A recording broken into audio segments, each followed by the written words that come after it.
Mnemosyne is the goddess of memory. Her name is derived from the same source as the word mnemonic, that being the Greek word which means remembrance, memory. Mnemosyne was usually depicted as a mature woman with a full mane of luscious, rich auburn hair. Mnemosyne was mostly regarded as a goddess of memory and remembrance. She is sometimes seen as the goddess of words and language, as she invented them. Her memory is so great that she remembers everything since the beginning of time, making her a minor goddess of time. She is also the patron of poets and the goddess of sight and writing.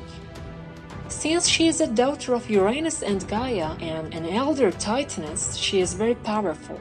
Specifically, she was considered one of the most powerful beings in her time. As the Titaness of memory, she has absolute control and divine authority over memories. She did this for the dead, allowing them to regain the memories of their past lives. She may even have domain over recorded images, like video or photographs, objects of visual memory. As the Titaness of memory, she will never forget anything and will always remember. As the inventor of language and words, she holds domain over both. Like her sister Rhea, Mnemosyne also presided over an oracle, thus implying that she may also possess the power of foresight. Like all titans, Mnemosyne has the ability to blast things hundreds of yards away from herself with a yell or a wave of the hand. As a titaness, it is possible that Mnemosyne also has the ability to incinerate and being lesser than a god titan only by being present. In the underworld, Mnemosyne stood over a black pool that was eventually named after her. It is opposite to the river Lethe, as it gives people back their memories instead of making them forget. Mnemosyne also presided over a pool in Hades, counterpart to the river Lethe. According to a series of 4th century BC Greek funerary inscriptions in dactylic hexameter, that souls drank from Lethe, so they would not remember their past lives when reincarnated. In Orphism, the initiated were thought to instead drink from the Mnemosyne, the river of memory, which would stop the transmigration of the soul. Although she was categorized as one of the Titans in the Theogony, Mnemosyne did not quite fit that distinction. Titans were hardly worshipped in ancient Greece and were thought of as so archaic as to belong to the ancient past. They resembled historical figures more than anything else.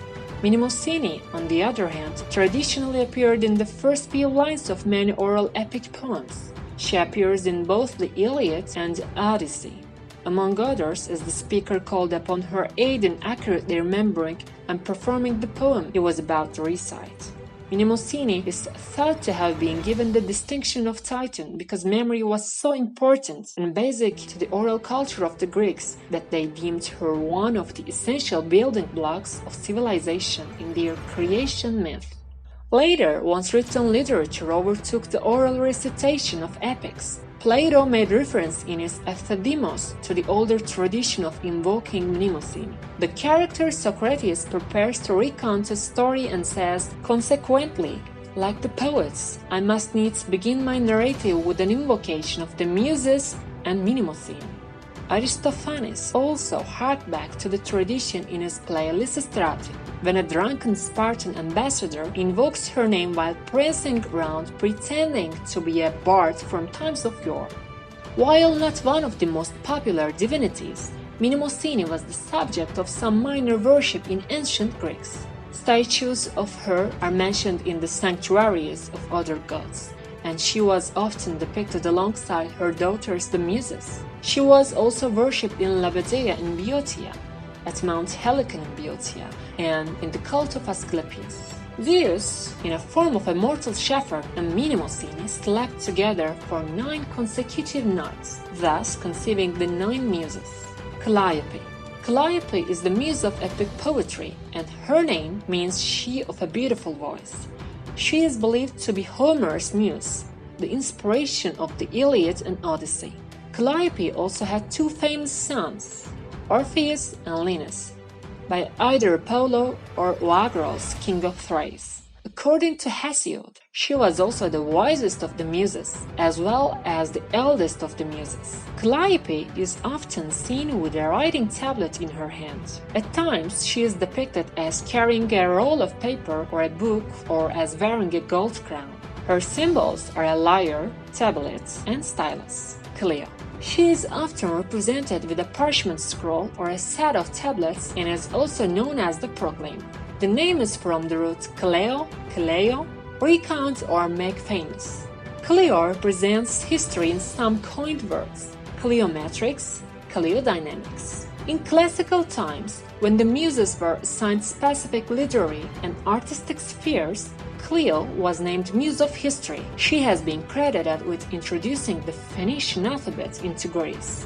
She had one son, Zakynthos. Some sources say she was also the mother of Hymenaios. Her symbols are an open scroll and a chest full of books. Orado, the muse of love and erotic poetry. Her name is derived from the Greek word eros and means desired, lovely. Most of the time she is depicted playing a kithara or a lyre, but in some cases she is shown with a wreath of myrtle and roses. Evtapi. Evtapi is the muse of music and lyric poetry, and her name means well-pleasing, and depicted holding a double flute. A few say she invented the aulos or double flute, though most mythographers credit Marsyas with its invention. She lay with the river god Citrimon and gave birth to a son Rhesos. During the Trojan War, Rhesos led a band of Thracians and was killed by Diomedes. Melpomene. Melpomene, initially the muse of chorus, she then became the muse of tragedy, for which she is best known now. Her name was derived from the Greek verb melpo or melpome, meaning to celebrate with dance and songs. She is often represented with a tragic mask and wearing a cothermes, boots traditionally worn by tragic actors. Often she also holds a knife or club in one hand and a tragic mask in the other. Polyhymnia. Polyhymnia is the muse of hymns and oratory. She was in Greek mythology the muse of sacred poetry, sacred hymn, dance, and eloquence, as well as agriculture and pantomime. Her name comes from the Greek words poly, meaning many, and hymnos, which means praise. She is depicted as very grumpy, pensive, and meditative, and often holding a finger to her mouth, dressed in a long cloak and veil, and resting her elbow on a pillar. Polyhymnia is also sometimes credited as being the muse of geometry and meditation. She is the only muse who does not have a symbol. Terpsichore. Terpsichore is the muse of dancing and choral songs. Her name means delighting in dance, and she is sometimes said to be the mother of the sirens by Achelos. She is usually depicted sitting down, holding a lyre, accompanying the dancers' choirs with her music. Her symbols are the lyre and plectrum. Thalia. Thalia is the muse of comedy and idyllic poetry, and her name means blooming, flourishing. According to Pseudo-Apollodoros, she and Apollo were the parents of the Corivades. There is also a grace named Thalia, though they are not the same. Her symbol is a comical mask. Urania. Her name means heavenly of heaven. Urania's symbols are a rod and a celestial globe. Urania was said to be the first master of the horse Pegasus, and also the one who saved them from the wrath of Zeus after Bellerophon tried to use him to fly to Mount Olympus.